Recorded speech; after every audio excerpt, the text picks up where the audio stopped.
Bienvenidos sean todos ustedes a su programa de formación en atención prehospitalaria básica. En esta ocasión hablaremos sobre todos los aspectos médicos, legales y éticos que debe tener un profesional de la salud que se dedica a trabajar en el SEM, en el Sistema de Emergencias Médicas. En desglosaremos todas las obligaciones normativas, leyes a las que está sujeto un profesional de atención a la emergencia y que, bueno, definitivamente tiene que conocer para no caer en un tema de responsabilidad legal y que pueda resultar perjudicial. Mi nombre es Luis Méndez y bienvenidos. A manera de introducción, un principio básico de la atención de emergencia es no hacer más daño. Y no solo de la atención a emergencias, sino de la medicina en general. El primer principio o el primer objetivo en ciencias de la salud es no hacer más daño. Un médico generalmente evita la exposición legal si él o ella actúa de buena fe y de acuerdo con un estándar de atención apropiado. Brindar atención médica de emergencia competente que no exceda su alcance de práctica. Esto significa que no hagas más allá de lo que estás autorizado para hacer y que de alguna manera cumpla con el estándar de atención que le enseñaron, lo ayudará a evitar acciones civiles y penales. Incluso cuando la atención médica de emergencia se hace correctamente, a veces puede ser demandado por un paciente que busca una compensación monetaria. Por lo tanto, su mejor actuar, su mejor práctica, le ayudará a no tener problemas de esta naturaleza. El consentimiento. ¿Qué es el consentimiento? Bueno, el consentimiento es el permiso para prestar la atención médica. Una persona debe dar su consentimiento para el tratamiento. Si el paciente está consciente, orientado, se encuentra racional y es capaz de tomar decisiones informadas, tiene el derecho legal de rechazar la atención. El fundamento del consentimiento es la capacidad de tomar decisiones. El paciente puede entender y procesar la información proporcionada. El paciente puede tomar una decisión informada respecto a la atención médica. En determinación de la capacidad de tomar decisiones de un paciente, tenga en cuenta los siguientes factores. 1. ¿Está la capacidad intelectual del paciente afectada por limitación mental o demencia? 2. ¿Es el paciente mayor de edad? 3. ¿El paciente se encuentra bajo efectos de alcohol, drogas o tiene daño grave o enfermedad?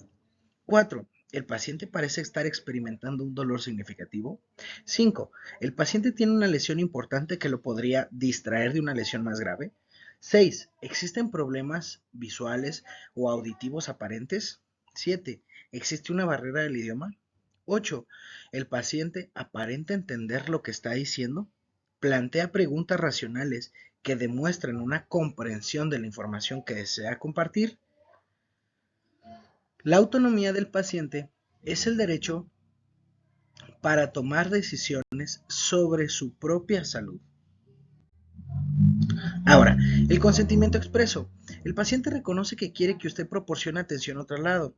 Para ser válido, el profesional de atención prehospitalaria debe haber explicado el tratamiento que se ofrece, además de riesgos, beneficios, alternativas y posibles consecuencias de rechazarlo. Dicho consentimiento informado es válido si se comunica de palabra. Siempre documente cuando un paciente proporciona el consentimiento informado o trate de tener un testigo del consentimiento del paciente, alguien que sea capaz de verificar o corroborar que efectivamente el paciente aceptó la atención o el tratamiento. El consentimiento implícito. Este se aplica a los pacientes que se encuentran inconscientes. Al contrario, incapaces de tomar una decisión razonada e informada sobre el cuidado. El consentimiento implícito se aplica solo cuando existe una condición médica grave y nunca debe utilizarse a menos que exista una amenaza para la vida o para la integridad física. El principio del consentimiento implícito se conoce como la doctrina de emergencia. Trate de obtener el consentimiento del cónyuge o pariente antes del tratamiento basado en el consentimiento implícito.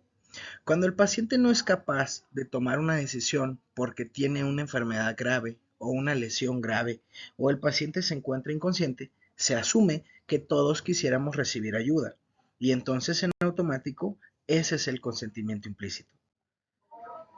El consentimiento involuntario se aplica a pacientes que se encuentran con enfermedad mental en una crisis conductual de tipo psicológica, que tienen retraso en el desarrollo y obtenga el consentimiento del tutor o consejero. Estas personas que no tienen plena facultad mental para tomar una decisión, siempre tienen un tutor o un responsable legal.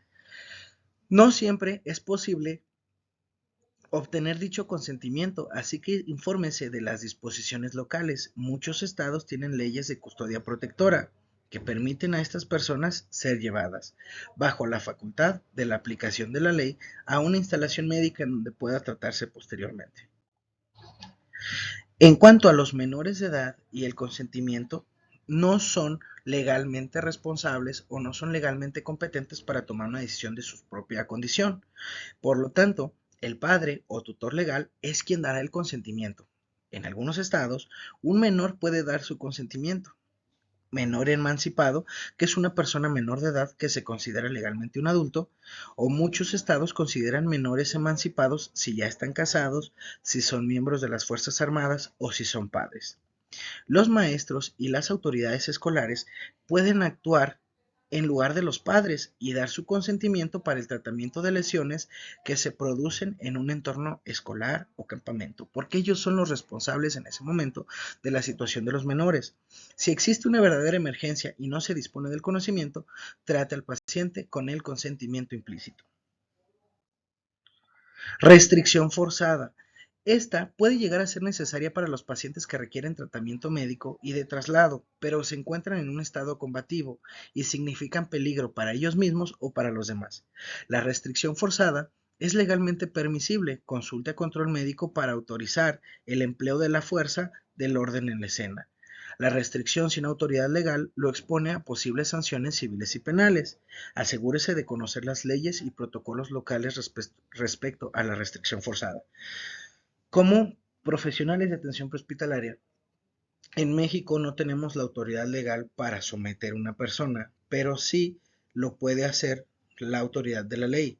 Y entonces auxiliarnos de seguridad pública es una estrategia que podemos utilizar. El derecho de rechazar el tratamiento.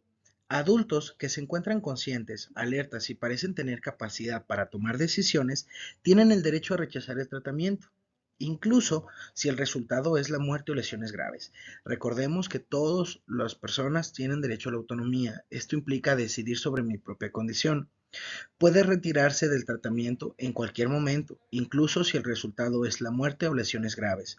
Las llamadas que implican rechazo o tratamiento suelen ser objeto de litigio en el SEM y requieren adherirse a los protocolos y políticas locales. Involucra control médico en línea y documentar esta consulta. La decisión de un paciente, padre o cuidador de aceptar o rechazar un tratamiento debe basarse en la información que usted proporciona. Su evaluación proporcione evidencia o información de lo que podría estar mal, una descripción del tratamiento que usted cree que es necesaria, cualesquiera de los riesgos del tratamiento posibles, la disponibilidad de tratamientos alternativos, posibles consecuencias de rechazar el tratamiento. Cuando se negó a recibir tratamiento, debe evaluar y documentar la capacidad del paciente para tomar una decisión informada. Pregunte y repita las preguntas.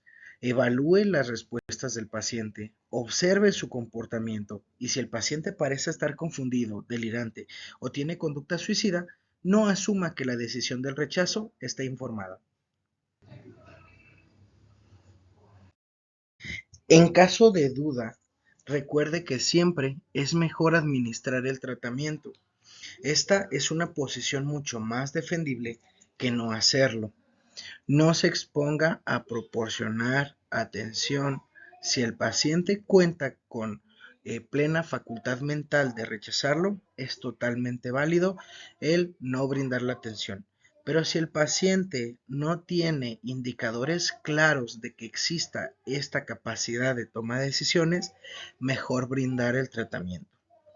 Antes de abandonar la escena en la que un paciente, padre o cuidador, ha rechazado la atención, debe alentar de nuevo al paciente, padre o cuidador para permitir el tratamiento. Aconseje a los pacientes, padres o tutores de que pueden llamar al 911 de vuelta si cambian de opinión.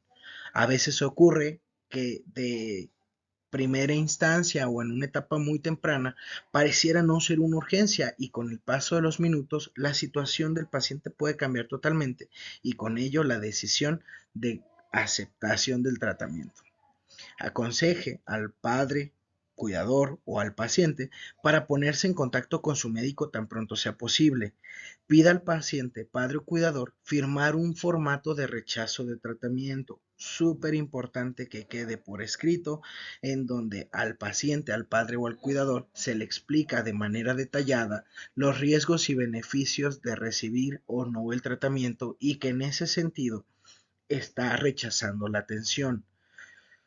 Debe estar presente un testigo en todo momento y documente minuciosamente todos los rechazos.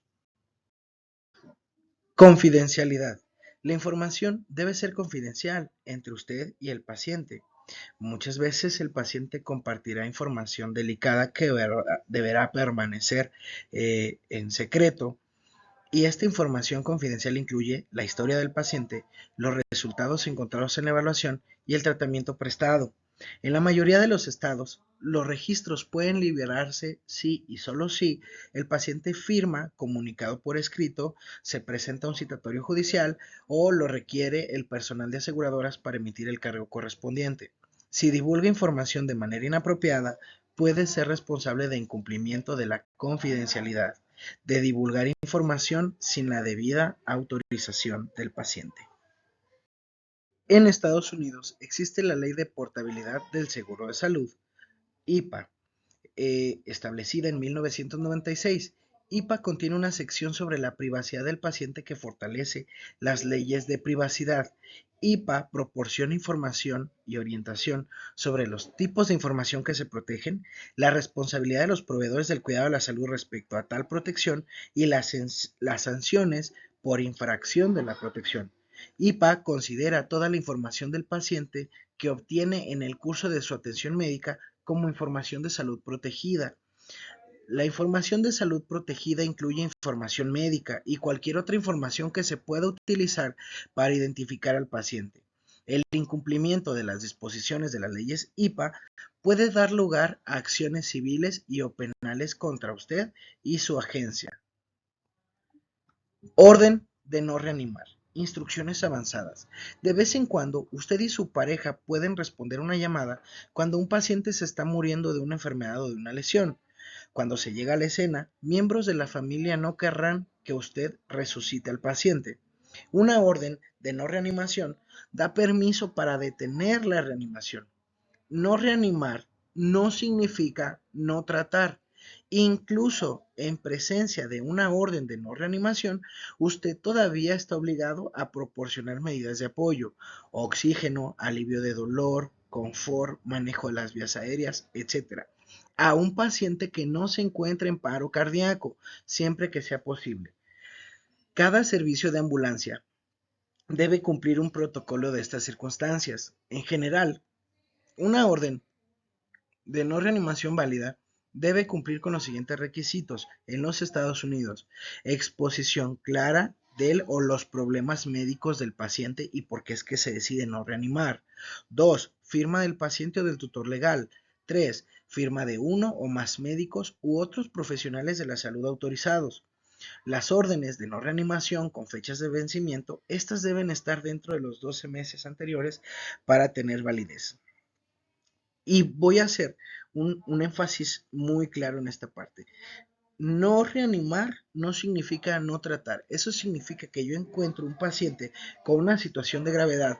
Si alguien me dice que esta persona tiene una orden de no reanimación, no significa que no le voy a dar tratamiento. Significa que en el momento, si el paciente cae en paro cardíaco, no le daré maniobras de resucitación.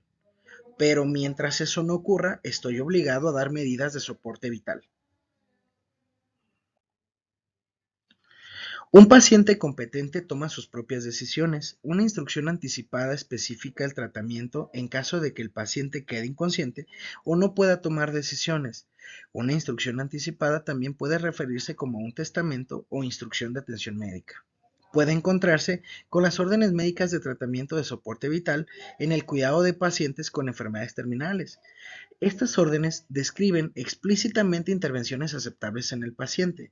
Para tener validez, debe firmarlas un proveedor médico autorizado. Si se encuentra con estos documentos, póngase en contacto con el control médico para solicitar ayuda. ¿Cuáles de estas situaciones pueden presentarse?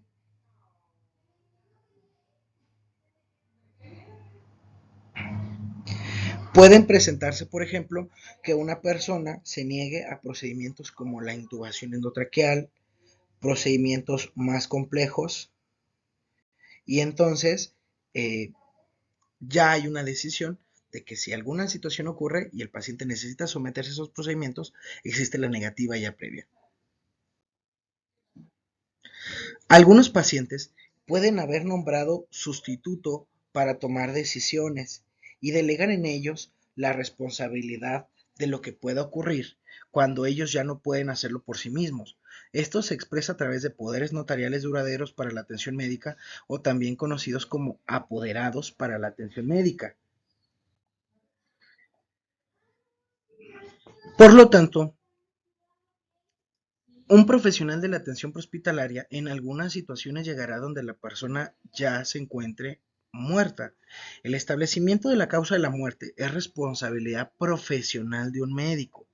Signos supuestos de muerte: falta de respuesta a estímulos dolorosos, falta de pulso en la carótida o de latido del corazón, ausencia de la respiración, inexistencia de reflejos tendinosos o corneales profundos, ausencia de respuesta pupilar y obviamente no hay presión arterial sistólica, hay una cianosis profunda y una disminución de la temperatura corporal. Existen señales definitivas de muerte o signos definitivos de muerte. Esto, pues obviamente es un daño mortal, obvio, como por ejemplo decapitación. Puede presentarse lividez dependiente, en donde la sangre se deposita en el punto más bajo del cuerpo, lo que decolora la piel. Por ejemplo, en las personas que están boca arriba, la sangre cae por gravedad y se acumula a manera de moretón en la porción posterior del cuerpo, y una piel más blanquecina en las zonas de contacto.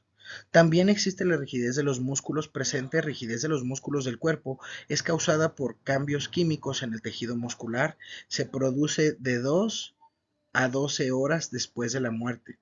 La putrefacción o descomposición de los tejidos corporales, depende de las condiciones térmicas y se produce entre 40 y 96 horas después de la muerte. Casos del médico forense. La participación del médico forense depende de la naturaleza de la escena y de la escena de la muerte. En la mayoría de los estados, el médico forense, en algunos, deben ser notificados en los siguientes casos. El paciente ha muerto al llegar, a veces se le llama muerte en la escena. Cuando ocurre la muerte sin asistencia médica anterior o cuando el médico es incapaz de indicar la causa de muerte. Hay pacientes que ya tienen un médico que está llevando su caso y por alguna situación el paciente es manejado en su domicilio o ya conoce los antecedentes del mismo. Si esta muerte ocurre, muy probablemente el médico tratante es capaz de delimitar la causa de la muerte. Cuando el paciente no tiene un seguimiento, entonces esta situación debe de ocurrir. Suicidio a través de autodestrucción, una muerte violenta, envenenamiento, manifiesto sospechoso, muerte como resultado de accidentes, sospecha de un acto criminal, muerte de lactantes y niños, y haga todo lo posible para no alterar la escena en la que sucedió este evento, como la muerte. Si se ha iniciado la atención médica de emergencia, asegúrese de documentar con cuidado lo que se hizo y lo que se encontró en la escena. Existen algunas situaciones especiales, como por ejemplo los donadores de órganos. Los donantes de órganos han expresado su deseo de donar sus órganos. El consentimiento se obtiene del registro de una tarjeta de donante o la licencia de conducir. tratar donadores de órganos potenciales de igual manera que cualquier otro paciente. Su prioridad es salvar la vida del paciente. Recuerde que los órganos necesitan oxígeno. Existen también identificaciones de alerta médica o insignias de identificación médica, brazaletes, collares, llaveros o tarjetas que indican orden de no reanimación. En algunas ocasiones el paciente puede llevar tatuajes, pulseras, collares, credenciales que indiquen sus alergias u otra condición médica grave que pueda ser útil en la evaluación y tratamiento del paciente. Algunos pacientes usan brazaletes que contienen una unidad de memoria de USB. A menudo se almacena como un archivo PDF en la que se puede leer en la mayoría de las computadoras y hablan de la condición médica del paciente. Alcance de la práctica. Este es uno de los aspectos más importantes para entender cómo puedo desarrollar mi papel como profesional de la atención prehospitalaria. En este tema o en este apartado se describe el cuidado que usted es capaz de proporcionar, por lo general definido por las leyes estatales y federales. El director médico define además el alcance de la práctica mediante el desarrollo de protocolos o de órdenes permanentes. La autorización para prestar atención la da el director médico a través de teléfono o radio, que se conoce como dirección médica en línea, o a través de órdenes permanentes o protocolos que se encuentran por escrito y que son vigentes en la institución. Esto se conoce como dirección médica fuera de línea. Exceder su alcance de práctica puede considerarse negligencia.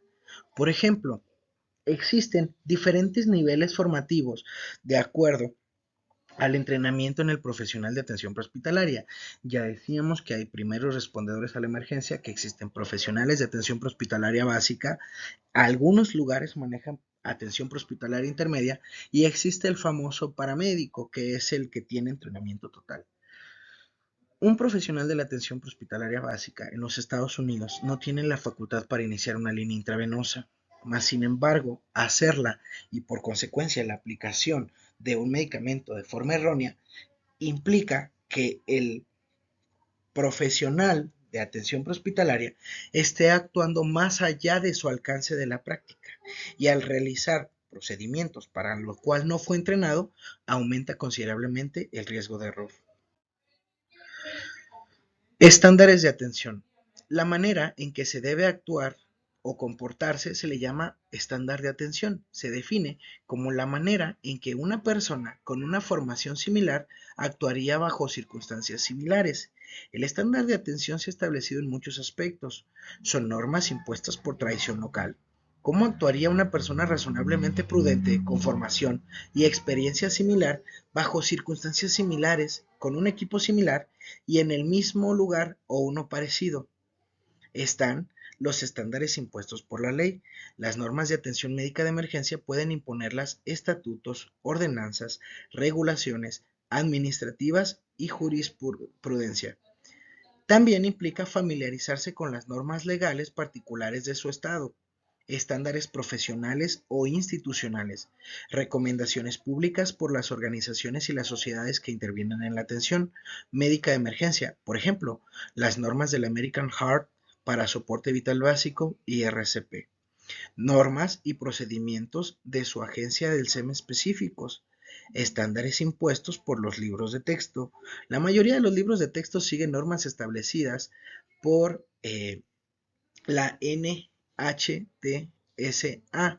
que es la Asociación Nacional de Transportación de Seguridad, y bueno, constituyen estándares de atención en la atención prehospitalaria.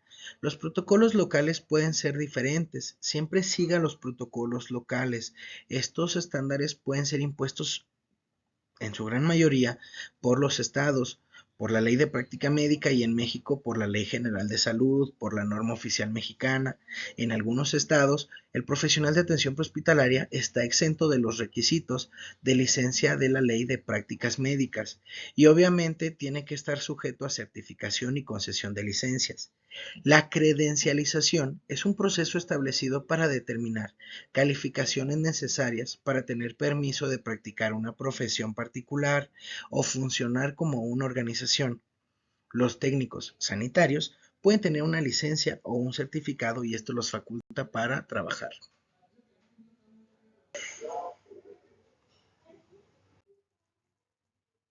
Deber de actuar. El deber de actuar es una responsabilidad individual para proporcionar atención al paciente. Una vez que su ambulancia responde a una llamada o inicia el tratamiento, usted tiene la obligación legal de actuar. En la mayoría de los casos, usted está fuera de servicio y presencia un accidente, legalmente no está obligado a detenerse y ayudar a los pacientes. Conozca las leyes y políticas locales relacionadas con su deber de actuar. Negligencia. La negligencia consiste en no proporcionar el mismo cuidado que una persona con formación similar proporcionaría en la misma o similar situación. Para que se aplique la doctrina legal de negligencia deben presentarse cuatro aspectos siguientes. Entre ellos, uno, el deber. El profesional de atención prehospitalaria tenía la obligación de proporcionar atención a ese paciente. 2. Incumplimiento del deber. El profesional no actuó con un estándar de atención esperado y razonable. 3. Daños y perjuicios. Un paciente es física o psicológicamente dañado de alguna manera notable. Y 4. Causalidad. Existe una relación causa-efecto directa entre un incumplimiento del deber y los daños sufridos por el paciente. Abandono. El abandono es la terminación unilateral de la atención por el profesional de atención prehospitalaria sin consentimiento del paciente, sin hacer provisiones para que el cuidado lo continúe un profesional médico competente. Una vez que inicie la atención, asume el deber de actuar que debe continuar hasta que un profesional de atención prehospitalario igualmente competente o mayor asuma la responsabilidad del cuidado. El abandono puede tener lugar en la escena, en el servicio de urgencias o donde usted esté entregando a su paciente. Haga que la persona que acepta la transferencia de la atención en el hospital firme el registro de atención de paciente prehospitalario. Asalto, agresión y secuestro.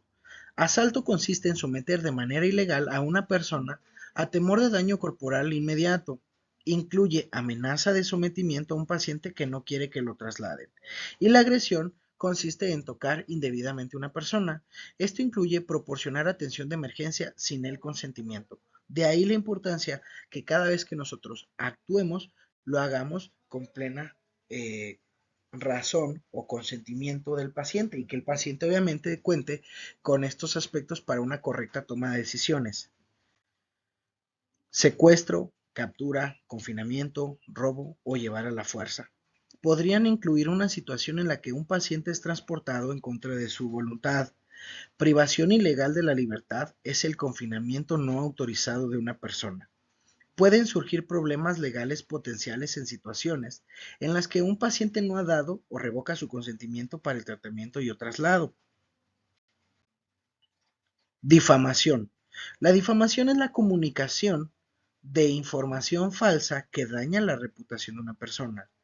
Calumnia es, por ejemplo, un escrito, una declaración falsa en un reporte de atención del paciente prehospitalario. Una injuria es una expresión verbal, por ejemplo, comentarios inapropiados realizados durante la conversación en la estación, en la comisaría. Todas las declaraciones en su reporte de ejecución deben ser precisas, relevantes y objetivas. Leyes del buen samaritano e inmunidad. La mayoría de los estados tienen leyes de buen samaritano que basan en el principio del derecho común, según el cual, cuando ayuda razonablemente a otra persona, no debe ser considerado responsable de los errores o omisiones que se cometen al darle atención. Para estar protegido por disposiciones de la ley del buen samaritano, se deben de cumplir varias condiciones. 1. La actuación de buena fe en la prestación de los cuidados. 2. Que prestó atención sin esperar compensación. 3. Que no excede su alcance de acción. 4. Usted no actuó en términos generales de manera negligente. La negligencia grave se define como una conducta que constituye un incumplimiento deliberado o imprudente para un servicio o un estándar de atención.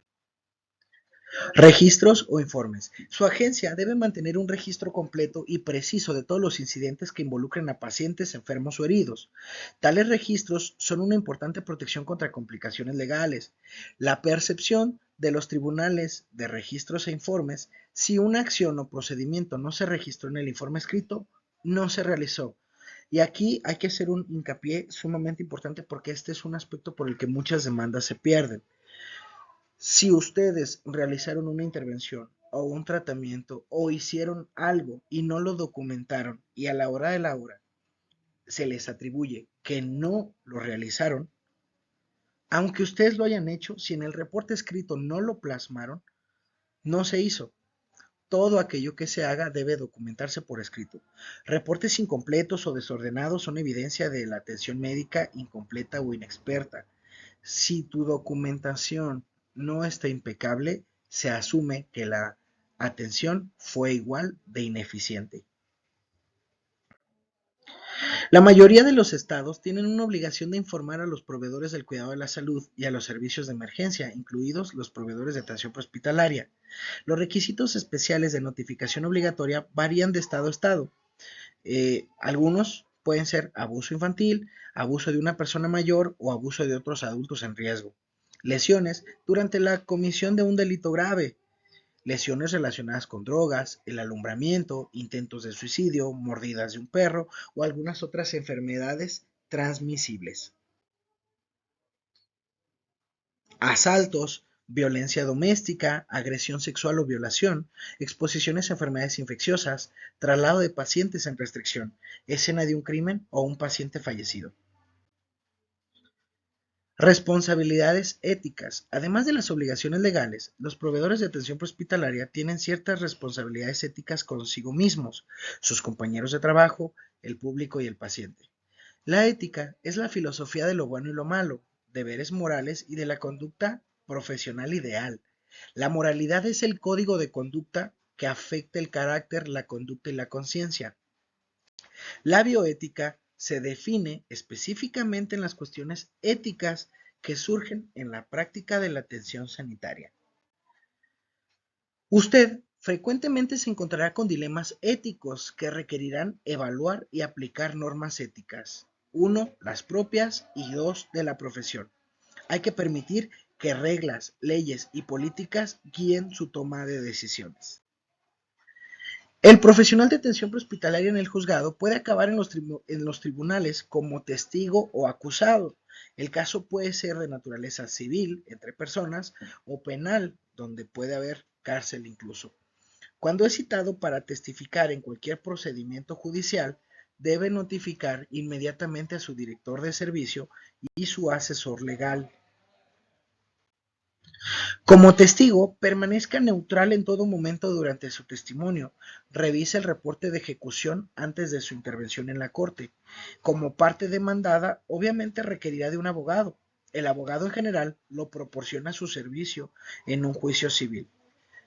Defensas potenciales.